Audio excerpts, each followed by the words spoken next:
Out of control.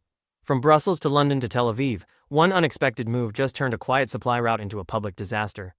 And if you think this is just another headline, think again.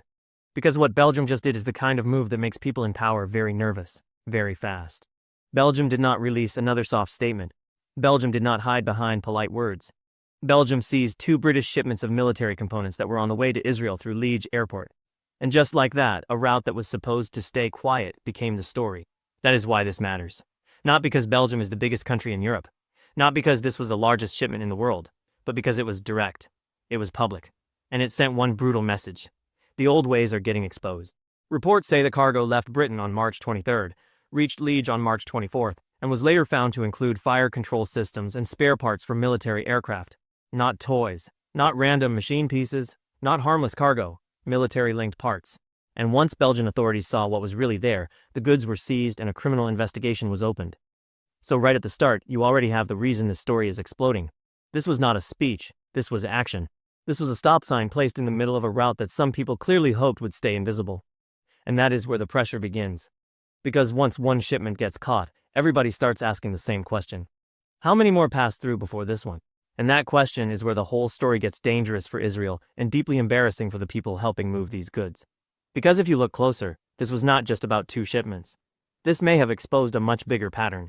Investigations linked to the case say there were at least 17 earlier consignments from the same company route moving from the UK to Liège and then toward Israel. 17. Just sit with that for a second. If that number is right, then Belgium did not just stop cargo. Belgium may have pulled the curtain back on a system. And once viewers hear that, they stop seeing this as a one-day event and start seeing it as a chain, a network, a habit. That is the moment a story gets sticky. That is the moment people stop scrolling. Because now the question is not what Belgium seized. The real question is what Belgium just exposed. And here is the wild part. Reports say some of these items were linked to Moog, a US aerospace firm with factories in Britain. And some earlier goods were described in a way that made them sound more ordinary, more technical, more easy to wave through.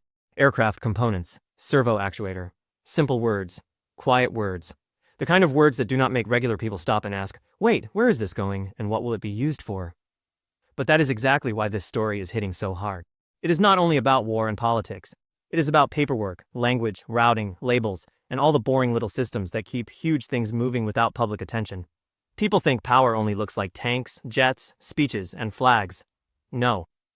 Real power also looks like cargo codes, transit permits, airspace access, and whether an airport worker decides to wave something through or stop it cold. And Belgium in this moment chose to stop it cold. If you are getting value from this breakdown, hit like right now, subscribe, and stay with me. Because the deeper you go into this story, the more clear it becomes that Belgium did not just interrupt a shipment. Belgium may have shown exactly how fragile these hidden routes really are. And now, here is where the story gets even bigger. Belgium already had a rule in place. Aircraft carrying military equipment for Israel were not supposed to stop in Belgium or use Belgian airspace. That means this was not some sudden mood swing or random political stunt. This was Belgium enforcing a line that was already there. And once you understand that, the story changes again. Because then it stops looking like Belgium started a fight and starts looking like Belgium finally decided to enforce the rules when others kept looking away. That is a very different feeling, and it is a much more powerful one. It makes Belgium look serious. It makes everybody else look weak. And for Israel, that is where the panic part starts to make sense. Because when a country can no longer trust that friendly governments, quiet airports, and useful loopholes will keep working the same way, every route becomes a risk. Every stop becomes a question. Every flight becomes a headline waiting to happen. That is not just a logistics problem. That is a political pressure problem. That is an image problem. And it lands at the worst possible time. Because Israel is already dealing with rising legal pressure, diplomatic anger, and growing protests across Europe. So when Belgium does this now, it does not land in silence. It lands on dry grass. It spreads fast. But wait. Because the real reason this move matters is not only what Belgium blocked. It is what Belgium signaled to the rest of Europe. Belgium just proved that a country does not need to be the loudest to make the strongest move. You do not need a giant speech. You need one clear action, one seizure, one investigation, one refusal. That is how the mood changes. That is how copycat pressure begins, and once that pressure begins, other governments start feeling exposed. Because then their own citizens start asking, if Belgium can do this, why can't you? If Belgium can inspect the cargo, why didn't you? If Belgium can refuse the transit license, why are you still pretending not to know what is moving through your own airports and ports? Those questions are dangerous because they are simple, and simple questions are hard for politicians to escape. Now, let's zoom out for a second because Belgium did not wake up yesterday. This move has context. Back in 2023, Belgian transport unions publicly called on workers not to handle arms shipments going to Israel. That matters. Why?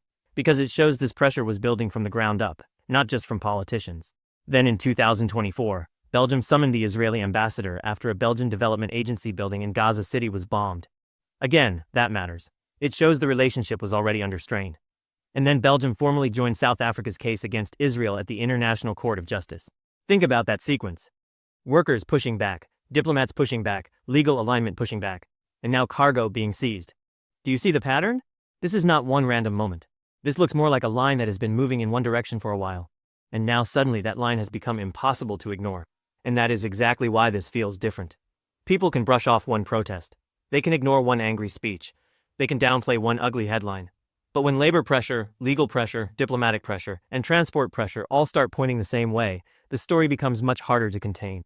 And that is where Israel's supporters have a real problem. Because the old answer no longer works. The old answer was always the same. Deny, delay, reframe, move on. But what do you do when the story is not only about words? What do you do when goods are physically stopped? What do you do when a route is broken in public? That is a very different kind of crisis. And here is the rehook most people miss. So stay with me. The biggest threat to any power system is not noise. It is interruption. Noise can be managed. Criticism can be spun. But interruption is different. Interruption slows things down. Interruption creates records. Interruption creates investigations. Interruption makes the invisible visible. And once the invisible becomes visible, the public starts following the trail. Who shipped it? Who approved it? Who looked away? Who benefited?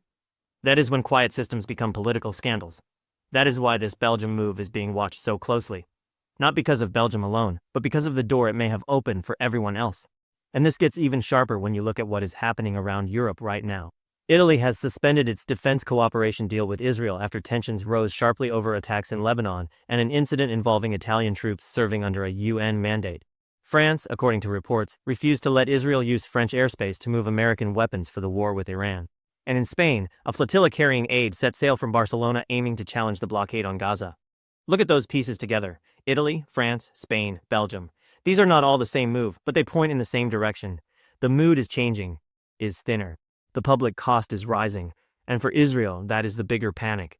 Not just one seizure in Liège, but the chance that Belgium is becoming the first visible domino in a line of moves that get harder to stop once they begin. Because let's be honest, Israel does not operate in a vacuum. It relies on partners, permissions, routes, deals, supply chains, and diplomatic protection.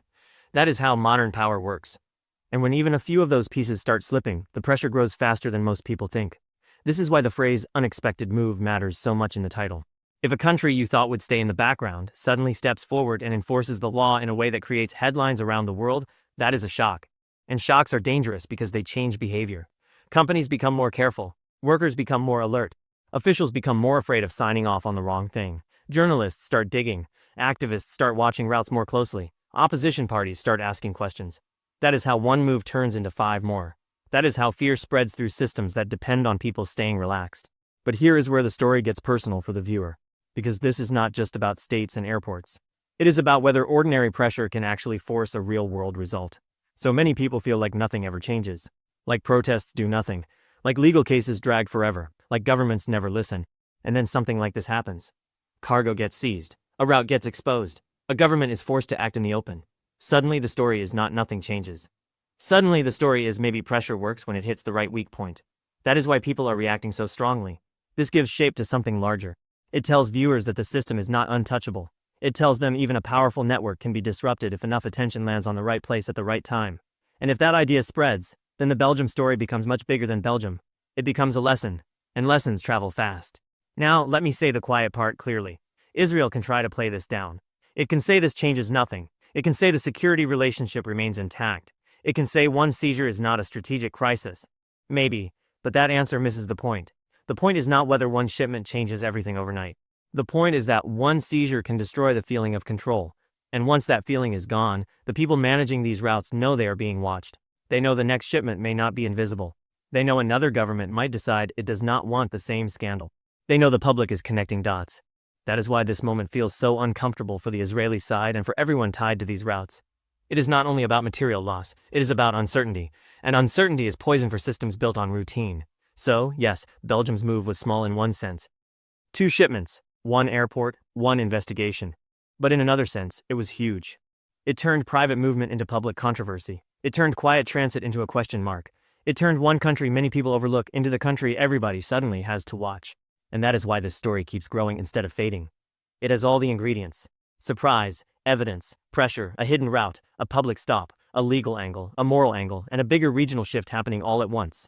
That is not a normal headline. That is the kind of headline that sticks because every hour it raises a larger question. If Belgium is willing to do this now, who is next? Will more airports start checking harder? Will more workers refuse to handle shipments? Will more governments stop pretending they do not know what is moving through their territory? Or will powerful allies find new backdoors and keep the same system alive under different names? That is the fight inside this story, and that is why people are watching so closely.